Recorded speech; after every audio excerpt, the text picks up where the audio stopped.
G'day. Recently, a post has been turning up in the stats of my blog that I wrote 7 years ago. And so I only wrote a paragraph. It's actually a clipping from the Trove search engine of the Australian National Library. But anyway, I published it. Um, on February the 26th in 2011. But what I wrote at the time was an article discussing the inhabitant numbers of Aboriginal people in the Canberra region at the time of European settlement. Explorer Dr. John Lotsky's claim that there were no Aboriginals in the Limestone Plains district in 1834 is corrected with an explanation for the people's absence and fluctuating population at the time of his passing through to the Australian Alps.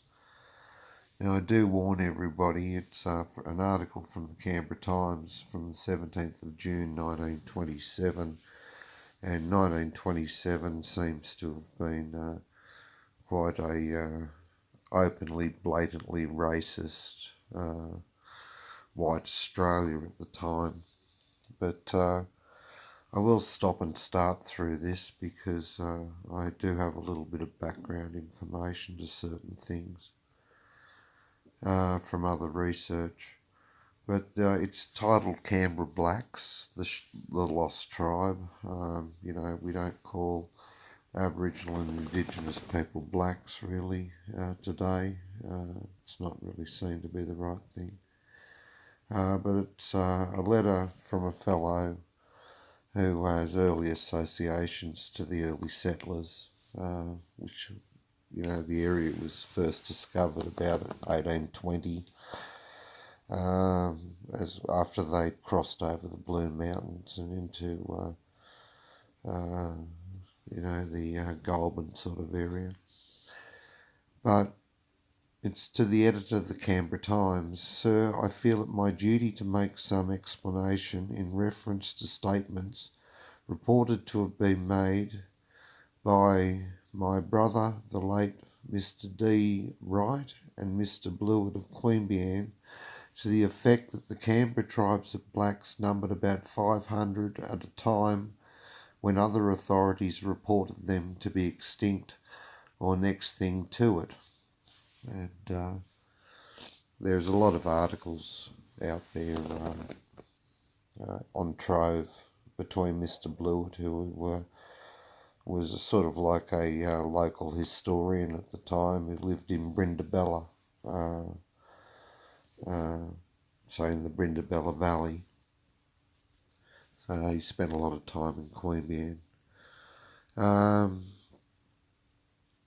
I state that there is no one more competent to know the actual number of these Aboriginals than the oldest white natives of the area, especially when they are some of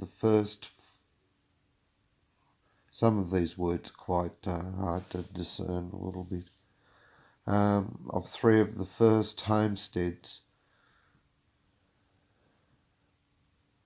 formulator maybe, of three of the first homesteads, who was for some years the first acting magistrate, police, magistrate, only policeman, and in every way only law administrator for some years until Queanbeyan was established about the year 1833.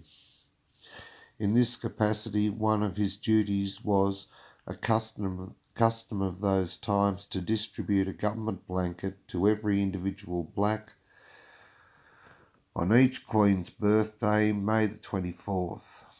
Both Mr. Blewett and my brother's statements want explaining. I don't think either meant to infer that the so-called Canberra tribe numbered 500, and that's what the arguments were over, whether there were 500 Aboriginals living here when white people first crossed over onto the limestone plains of present-day Canberra, and the other argument was that there were no Aboriginals on the limestone plains, but this article goes on to correct that. In that immediate locality itself, there were two different tribes. One of these, the larger of the two, was the one of which Hong Kong was king. Other research seems to say that his name was Onyong, Onyong, and whose domain was on the opposite side of the river. And Onyong was even known to help out Garrett Cotter, who lived on the other side of the river back when there were no European people in the area at all. He was originally a convict. The number 500 represented all the different tribes who occasionally and periodically would make this their friendly meeting place. Some of these tribes came from the extreme southern parts of the state. This I should estimate to be nearly enough correct from what I can still remember seeing of them. Each of these tribes had their different leader or king chief. On some of these occasions, through some trivial matter, there would be a quarrel between individual members of different tribes. This would eventually end in a pitched tribal battle when each tribe would be nearly half exterminated. A very correct and true description of one of the principles of such was given in the Queanbeyan Age some few years ago. I cannot conceive who except my elder brother or one of the McKennichan family was so well informed as to be able to write it. I remember and know Mr. Murray, afterwards Sir Terence Murray.